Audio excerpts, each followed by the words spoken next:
So I did get this gentleman's permission. So who are you? I am one of the living history interpreters on staff. I don't really represent a specific person, but I am dressed like one of the people who would be running this trading post here. Oh, okay. Yeah. Very nice. So tell me about your outfit here. This is fairly typical wear in the early 1800s. We're generally set up around the year 1810.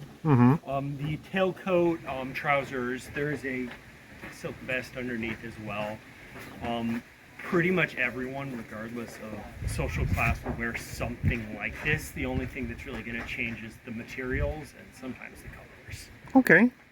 Pretty basic, everyone's got the kind of clothes. Why, thank you. Yeah. So we just came in a building here.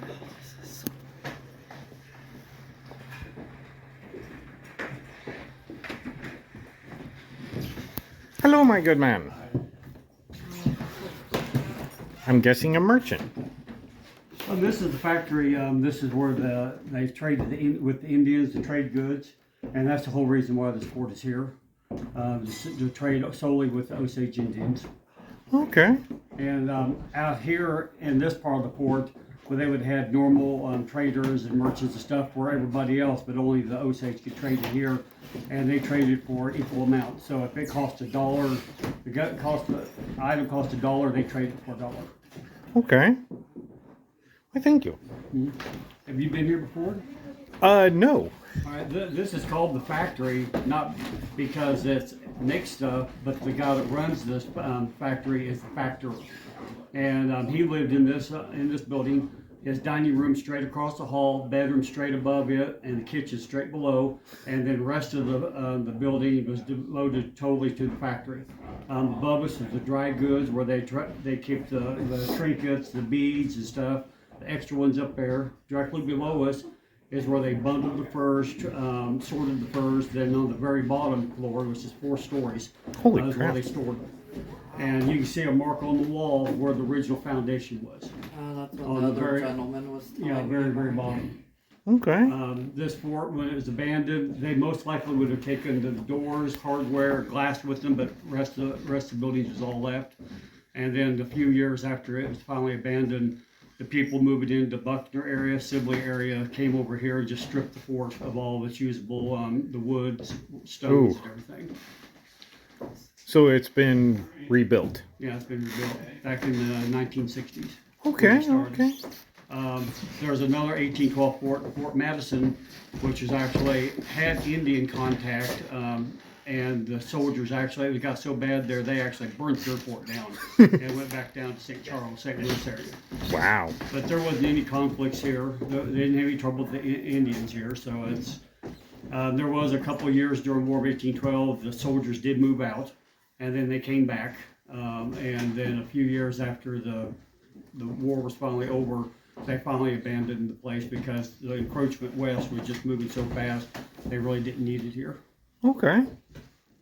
Why, thank you, sir. I'm going to show you some of his goods and wares. Look at this. This here is some of the items that a militiaman or a scout would have on him. Up in the fort, you'll come across the regular soldiers, but the forts would have had militias and volunteers also serving with them.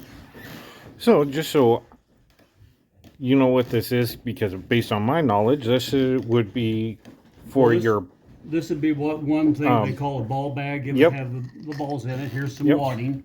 They actually did have cartridge boxes with rolled cartridges. So the first few shots were ready to go. But when they ran out of the cartridges, on the box, then they would go to the ball bag and the Powder horns. Obviously, different types of shot right here. Yes. This is musket ball, here's shot that would like to be used in the blunderbuss. And You this have- here's powder. You also have a water and or wine jug. Actually, it's a shot pouch. Oh, That's, a different type. Yeah, so okay. you'd seen this more with hunters, but the militia would have also had them. Because militia primarily had to supply their own self. And like this musket here is a British Brown Bess.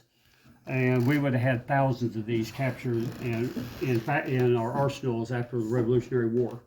And they would have been used as training weapons, trade weapons, or used with militia. And Okay. you got the blunderbuss here, which is a holdover. It's also a former British weapon. And this has been used for repelling borders, either on board ship or coming over the fort walls. Mm-hmm. And just like you got the hand grenade here, that was also used to repel borders. The United States Navy had cannonballs and blunderbuss in the arsenals until about 10 years after the Civil War ended, Very before nice. they finally took them out of the arsenal. Now here is a spoon for melting down the lead Yeah. and Here's the for lead. making the balls. And that's the bullet mold there. Yep. Then you got the flints. Those wear down pretty quick, so you have to have plenty on hand. This here is a 69 caliber musket ball, and that's original Brown Bess ball from the Oh, nice. 1700s. So this would actually fit this gun here. Yes. Oh, very And nice. the smooth bores, the balls did not fit them tight. They actually just could drop them straight down. Now you'll see riflemen with hunting crocks on up here in the fourth, but they're green. They are actually military sharpshooters of the time, and they were the only people that had rifled guns at the time. And you have to force those down because you got the grooves, but the normal soldier only had smooth bores. Why, thank you. And this is the cartridges he was talking about right there. Yeah, you'd have there's a powder cartridge. This here is a shot cartridge. Oh, very nice.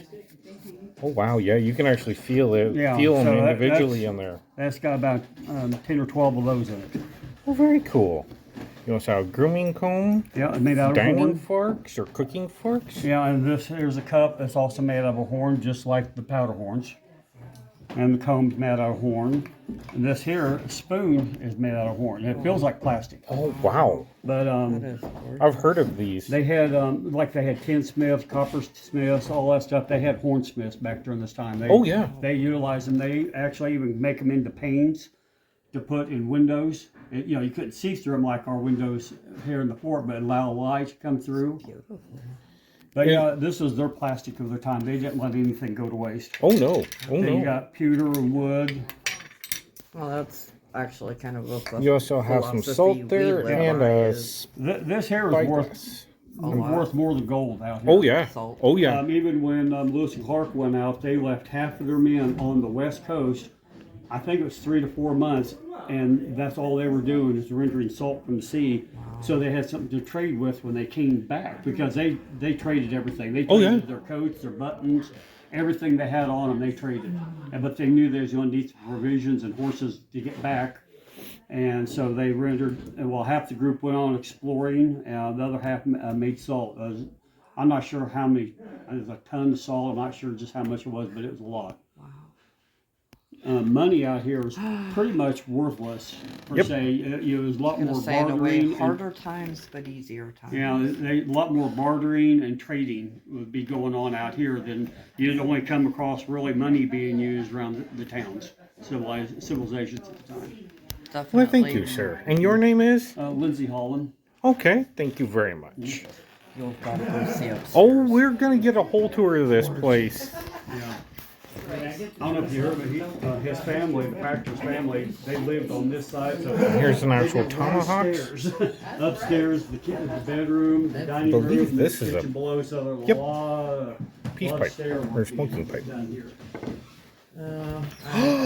Oh my god. Hey, baby, you know what this is? What's that one? Pieces of 8. Yep. Oh, really? They're glass.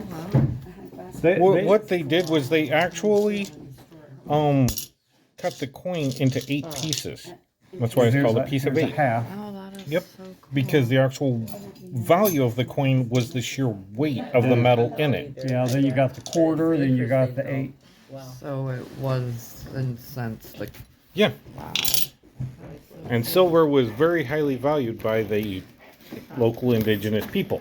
You can find out more on Townsend's currency channel. Yeah. Twist tobacco. Much the easiest form to ship it in a barrel. And a pipe. I know.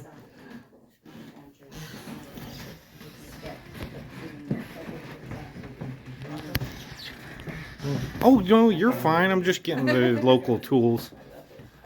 Did you see the ginormous saw?